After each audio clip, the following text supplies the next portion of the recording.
So, David, we're all gearing up to watch the leaders facing off this afternoon, the final time before polling day.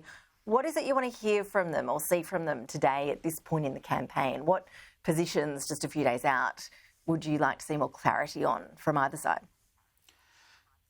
Yeah, really what we've been seeing all the way through, we've had several opinion polls through, and Tasmania has the Hare-Clark system, so it's far more likely to return minority governments. And I think what undecided voters will be wanting to see is either a pitch from one of the leaders that convinces them that majority government is the way to go, or I think really what Tasmanians need to see is a mature approach to this new political reality that we find ourselves in, with 35 seats in the House of Assembly and neither party, based on the polling, likely to reach a majority.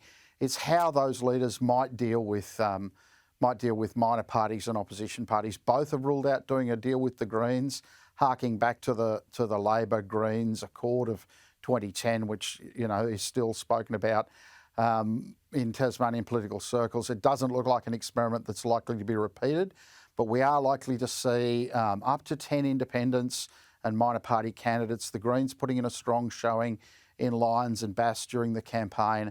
Jackie Lambie network candidates expected to finish prominently in Bass and Braddon, and other independents in Clark and Franklin in particular. So expecting to see a big crossbench, and we're expecting that the post-election period will be just as important to who forms government as the pre-poll period.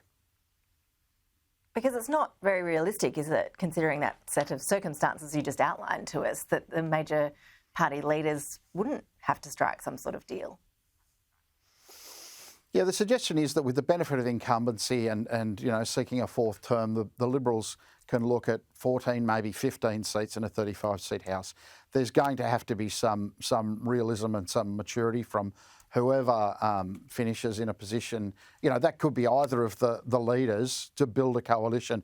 We'll see, likely a minority government, and the sorts of horse trading that you see in similar systems that are in place in the ACT in New Zealand, where regardless of who gets the most seats in the election, if that's 14 or 15, that's not a majority. They're going to have to build a coalition that ensures that at the very least the party who seeks to form government has an assurance of support in votes of confidence and to pass budget bills. You mentioned the footy team a little bit earlier. We've seen a lot of press over this on this in the last 24 hours. Bit of controversy, I see, over the jersey design. Yeah, look, it's Tasmanians love a good debate, and we like falling on. We like digging our trenches and having a good blue. People are very engaged on the team. We're very proud to the prospect of having our own AFL team. There's a debate raging over the stadium. I imagine that this jersey design, this is our inaugural jersey design, so I imagine that'll be kicked around. We're going to have other jersey designs follow. Interestingly, we've had 100,000 people sign up to be inaugural members of the AFL team.